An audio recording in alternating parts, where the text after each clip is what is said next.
All right, so trying to figure out what this whole U.S. trade war thing could actually mean. Well, Yeah. strap in because we're going deep. We've got intel from everywhere, the New York Times, Financial Times, even Fox News, to paint you the full picture.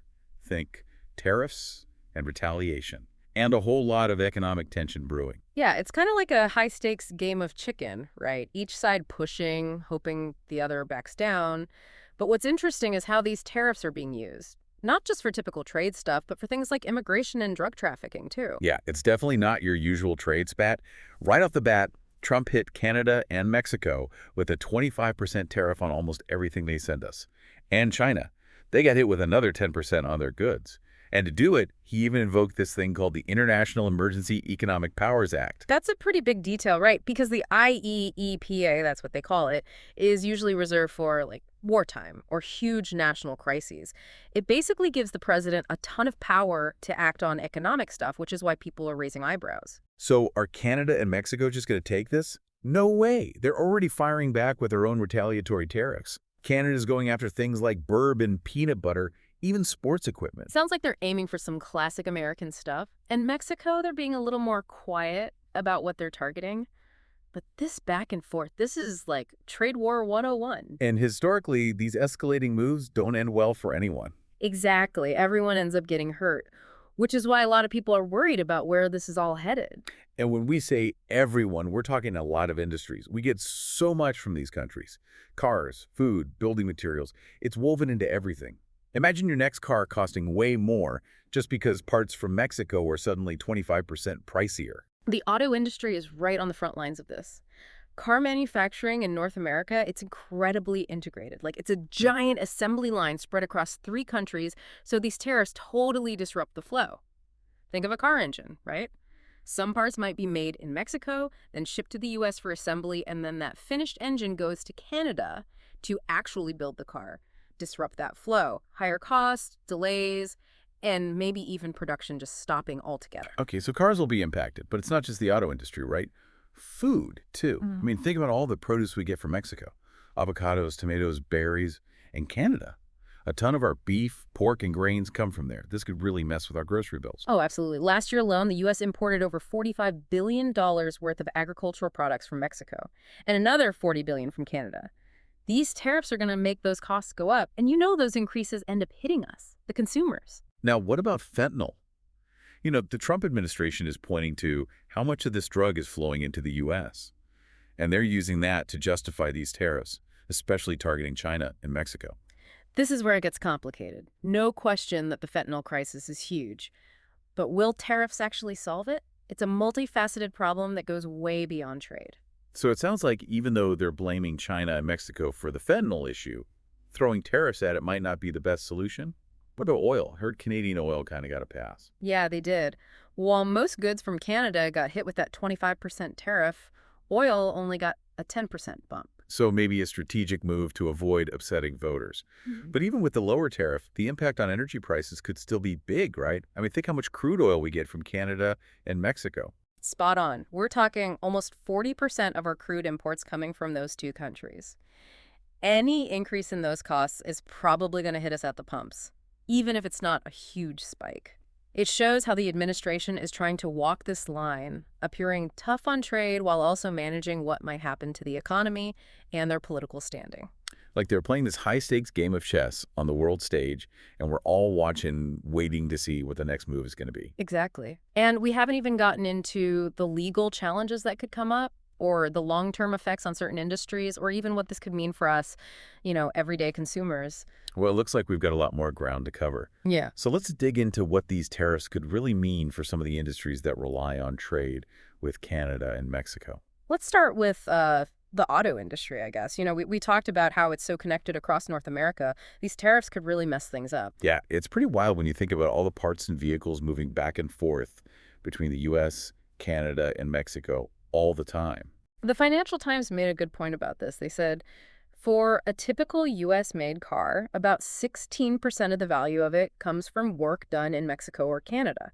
So imagine those parts suddenly 25% more expensive. That's going to be a lot for U.S. car makers to handle. What are companies like Ford and GM supposed to do? Right, and Stellantis. Yeah, the big 3, they've all got plants in Mexico and Canada. It's like they're stuck. They could try and absorb the higher costs, but that's going to hurt their profits. Or they could pass the cost on to us, the buyers, and raise prices. Right, and we all know how people react to price hikes, That's how. especially on something as big as a new car. Exactly. And here's another thing. These tariffs could actually end up helping foreign car makers who don't make as much stuff in North America, like Toyota, Honda, Hyundai. They could end up with a price advantage and take more of the market. So it's not just a U.S. versus Canada and Mexico thing, it's global competition.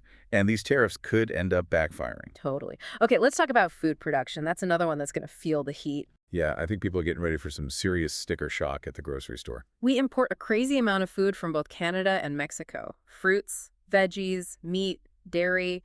It's all a part of this big web of trade. I mean, even like our morning coffee could be affected. A lot of coffee beans come from Mexico.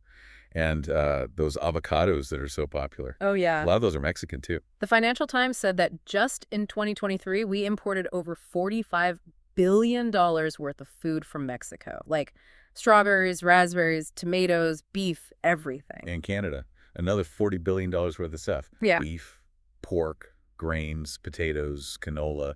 It goes on and on. With these new tariffs, those prices are definitely going up. Hmm. And that means we're going to feel it when we go shopping. So it's a double whammy. Farmers in Canada and Mexico lose out because it's harder to sell their stuff, and then we end up paying more for groceries here.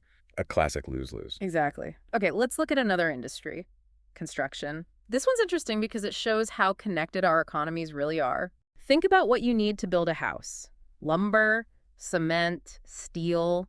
A big chunk of that comes from Canada and Mexico. Like, I think something like a third of the lumber we use comes from Canada, right? Yeah, softwood lumber.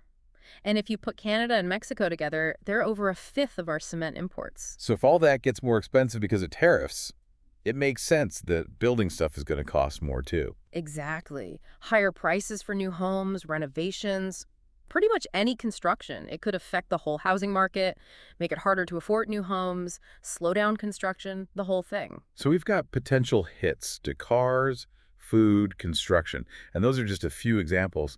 Seems like the fallout from this trade war could be huge. Yeah, you're right. These tariffs could touch pretty much every part of the economy in some way. It's kind of a scary thought, but it's important to understand how big this could be, so we can make good decisions going forward. Totally. We've been talking a lot about economics, but let's not forget about the politics of all this. I mean, this isn't just about numbers. It's about power and image, too. Oh, for sure. It's as much about politics as economics. Trump ran on being tough on trade and immigration. And these tariffs are a way for him to show his base that he's doing what he said he'd do. Right. It's that whole populist thing, trying to protect American jobs and appeal to people who feel like they're losing out because of globalization. And it seems to be working, to a point. His supporters are behind him, but people who don't like him say these tariffs are reckless and harmful. It's really become this divisive thing, and neither side is backing down. And that makes it even harder to find a solution. It's like everyone's talking past each other. That's a good way to put it. It's like a communication breakdown, not just between countries, but even within the U.S. And that can be dangerous. You get mistrust, things escalate. It's a bad road to go down. So how do we fix it? How do we find some common ground and start talking again? That's the million-dollar question. It's something we all have to figure out, and it's going to take a lot of work from everyone to get past these divisions and find a way forward. Sounds like we have our work cut out for us. Okay, let's talk about another curveball in this trade war. Oil. Specifically, the Canadian oil exception. Ah, yes. Things get even more interesting. We said earlier that Trump only put a 10% tariff on Canadian oil, not the 25% on everything else. That's caused a lot of debate. Right. Some people say it shows he's being practical. Like, he knows we can't afford to totally alienate Canada because they're our biggest oil supplier. Others say it makes him look weak, giving in to a powerful trading partner. And then there are those who think he's trying to cause problems between Canada and Mexico. It's probably a little bit of everything. It's complicated, Lots of different reasons. But whatever the reason is, the Canadian oil exception matters. Well, for one, it shows how important energy security is. We really rely on other countries for oil, and Canada is a big part of that. Exactly. If we cut off those imports or even made it a lot harder to get them, it would affect the whole U.S. economy. Gas prices would go up, energy production could get messed up. It wouldn't be good. So, strategically, it makes sense to try and keep a good relationship with Canada, even if it means giving a little on trade. But what about Mexico? They sell us a lot of oil, too. And they're probably not too happy about that 25% tariff. That's a great point. This could make things between the US and Mexico even worse, maybe even push them to look for other trading partners, maybe even China. It's interesting to think about the bigger picture. It's not just about economics. It's about how power is shifting and how countries are aligning themselves globally. The whole world is watching this, and the stakes are incredibly high. We've covered a lot in this deep dive, but I feel like we're just scratching the surface. There's so much more to unpack. Right. We've looked at the economic side, the political side, even the global side of this trade war. It's been a fascinating discussion, and I think it makes you really think. It does. But I think there's one more big piece we need to talk about before we wrap things up. The human cost. We talked about the economics, higher prices, lost jobs, but what about the people behind all those numbers? You're absolutely right. We can't forget about the people whose lives are really being changed by these tariffs. Families struggling, people losing their jobs, communities being disrupted. They're the real victims in all this. It's like a reminder that trade isn't just some idea, it's about people's lives. Yeah. And those lives are getting messed up in a very real way. It's easy to think about the big picture and forget about that. Exactly. For example, the New York Times talked to this Canadian auto worker.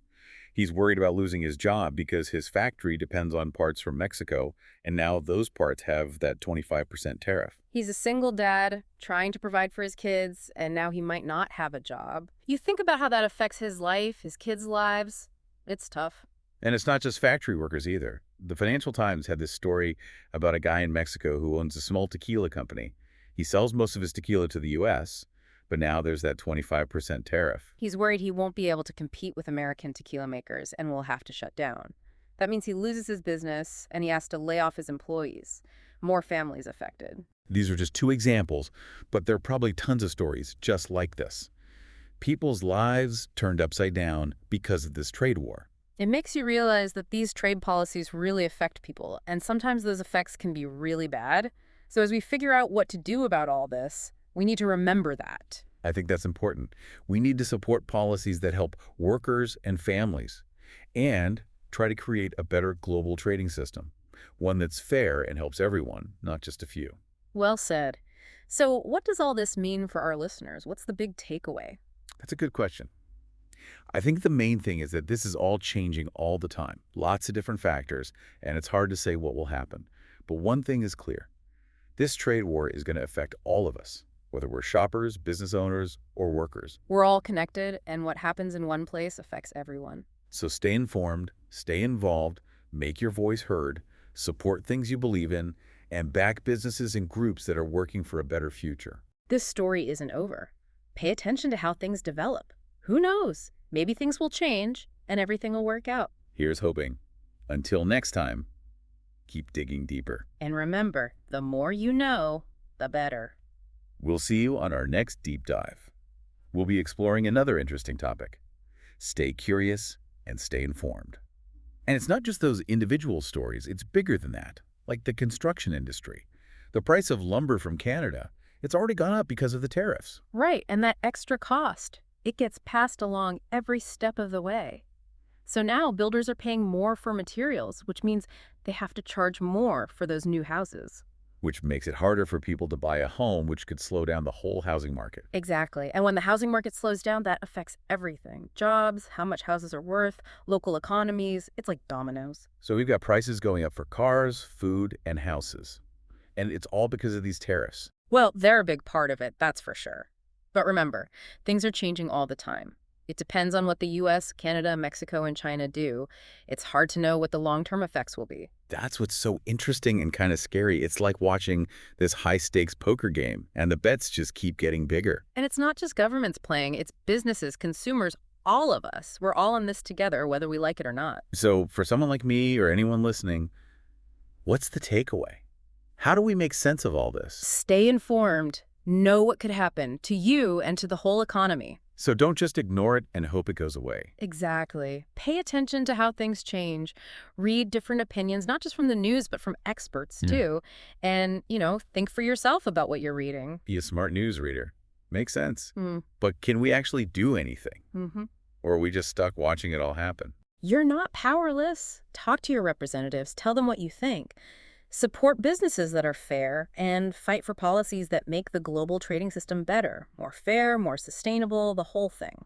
So it's not just about knowing what's going on, it's about doing something about it, if you can. Right. And even small things can make a difference, especially if enough people get involved. I think we covered a lot today. The economics of this trade war, the politics, the human side of it, It's been a really interesting look at something that's complicated and always changing. and who knows what will happen. But I hope that by understanding what's going on, we can all get through this a little easier. Me too.